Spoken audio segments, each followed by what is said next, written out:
Gue masih dari 100% masih mungkin 40% untuk menghadapi new normal ini. Karena saat sebelum new normal aja kan yang lu udah jelasin itu prosedurnya oke udah ada. Cuman masih bias. Nah, new normal saat ini juga masih bias gitu untuk seperti apanya gitu. Jadi kesiapan untuk menghadapinya itu masih kalah jauh kita tuh. Ini negara maju nih. Ini Indonesia, jauh banget gitu. Jauh banget untuk menghadapi kondisi saat ini. Makanya kenapa Indonesia masih masih perdebatan di mana-mana, pemerintah kayak apa. Terus ada juga gini yang bilang Pak Jokowi bilang gini, kalau nggak salah ada gue lihat di tweet gini bilangnya Pak Jokowi, kita bakal menghadapi era yang kedua. Tunggu Pak, era ke-1 aja belum selesai Pak ini. Masa ya mau ke era kedua? Nah, maksud dalam artian pandemi yang kedua gitu kan. Pandemi yang pertama aja belum selesai gitu. Maksudnya pandemi baru apa gelombang kedua? Gelombang keduanya. Ya maksud gue gelombang ke-1 aja akhirin dulu gitu. Gue nggak menyalahkan Pak Jokowi atau siapapun.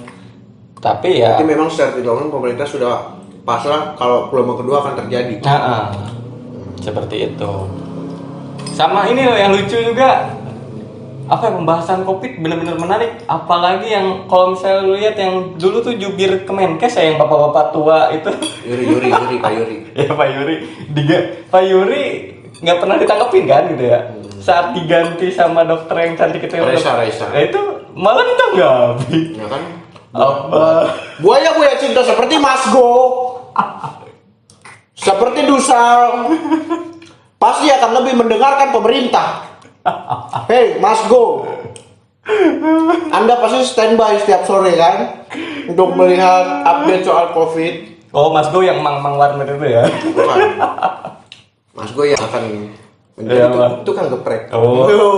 Yang kemarin kenalan di kafe lewat kertas ya? Wah. Kertas yang terinspirasi dari TikTok ya? Antum ngelihat paha sudah pingin kenalan. Bahaya. Dari paha turun ke hati. Iya. Nafsu dong. Ya mungkin kayak gitu sih menurut gua. Mudah-mudahan kalau menurut gua gini, gimana? Menurut gua yang lebih kerasa itu adalah bukan soal kebijakan pemerintah. Maksudnya pemerintah tapi dalam ini tingkat RW yang lebih efektif. Kenapa tingkat RW? Kenapa RW gini? Ini tuh permasalahannya masyarakat gitu, bukan dari faktor kebijakan gitu. Ini tuh soal kebijakan bagaimana kita memobilisasi massa. Dan menurut gua yang paling efektif adalah ranahnya RW. Karena lu sekarang gini, di zona-zona hijau itu dia rata-rata itu bukan kayak per kota. Karena per kota macam-macam. Ada hijau, merah, hitam bahkan kan beda-beda. Artinya apa? Artinya kebijakan ini mengkerucut ke setiap klaster. Nah setiap klaster itu kan berarti setiap distrik gitu, sektor. Nah sektor itu maksudnya ke ranah yang kecil, dalam hal ini ya RW. Sekarang kita nggak usah, sekarang gini deh, tiap perumahan ada kan perumahan nih, misalnya di gua nih di Perumnas, di blok A kebijakannya gini, blok B di blok B gini, blok C gini, beda-beda. Alhasil apa? Alhasil setiap bloknya itu ada yang benar-benar dia nol kasus gitu. Bahkan sampai kayak nol OTG. Nah, ada juga yang misalnya ada yang positif apa segala. Seperti di blok saya ada satu yang positif. Hei Pak RW. Karena saya posisi RW. Posisi RW. Wah, Anta calon RW jangan-jangan. Ya karena kalau jujurnya di RW gua nggak terlalu ketat gitu. Karena Kenapa? Satpamnya adalah punya mata biakugan. Satpam depan suka tidur itu kan. Aku suka tidur. Kalau siang naik sepeda depan rumah gua gitu. Manggil adik gua namanya Muasa lagi naik sepeda.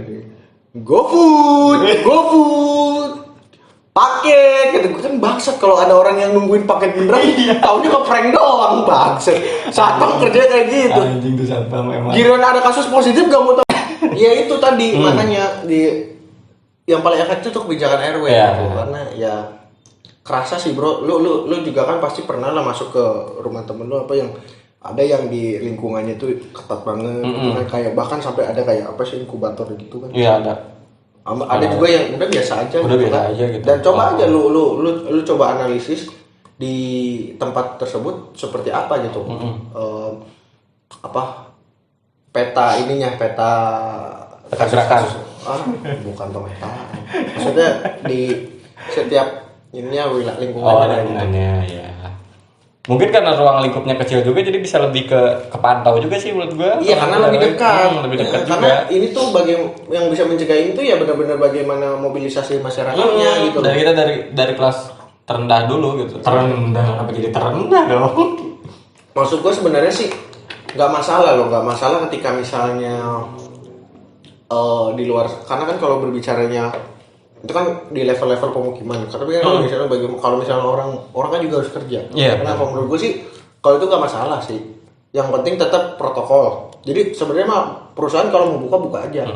Cuman harus ada kebijakan yang menyesuaikan. Itu aja intinya. Jadi karena nggak bisa dipungkiri kalau kita benar-benar lockdown 100% juga nggak mungkin nggak bisa. Situasi kayak kita tuh nggak bisa gitu.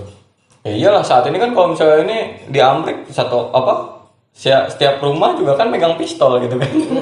Jadi kayak gitu sih kan. Penjarahan yang ada. Ya penjarahan yang kita kan ada. nggak mau kayak gitu. Ya menurut gua Indonesia tingkatkan lagi biar saat ini. Kalau yang putih-putih gimana? Oh, nanti ada pembahasannya. Nanti ada pembahasannya, tunggu aja. Ya, gua berdoa atau lu berdoa. Ya Lu sholat subuh aja nanya lu rakaat keberapa? 22 tahun disuruh jadi imam masih bertanya tata cara sholat. Enggak gitu. Gimana? Iya kan, maksud gue takut salah gitu kan. Makanya bro, rokaat bro. Nanya berapa jumlah rokaat itu kita bukan lagi nanya bener salah bro. Antum saya imamin kenapa ketawa? Masalahnya saya tidak percaya dengan Anda. Diterima atau tidaknya sholat saya itu tergantung pada pundak Anda. Ya udah itu aja. Ya udah itu aja. Gue berharap pemerintah ayo segera. Lu masih 40% di sini. Lu masih ketinggalan jauh sama negara-negara lain. Dan rakyat atau netizen ayolah gitu. Lu gak usah nyinyir mulu gitu. Lu buktiin aja kalau lu pinter, lu cerdas, lu buktiin kalau lu berhak, lu bisa, lu punya pikiran bahwasanya lu bisa menggapai, lu bisa berimprove bagaimana untuk menghadapi new normal ini, menghadapi pandemi ini seperti apa. Jangan hanya nyinyir doang gitu kalau nggak ada tindakan. Menurut gue gitu sih. Indonesia tuh cuman bacotnya doang, tindakannya nggak ada. Nah sekarang new normal ya udah, lu boleh nyinyir dan lu bertindak. Dan untuk para RW Indonesia, tolong bikin paguyuban RW Indonesia dan putuskan. Ya, bagaimana? Gue setuju. Karena udah efektif ya. Ya, gue setuju. Itu sih kalau menurut gua kebijakan RW udah efektif. Ya. Pokoknya intinya new normal, mudah-mudahan Indonesia bisa berpikir dan bisa bertindak. Jangan hanya bacot doang. Indonesia milik Tut. Siap.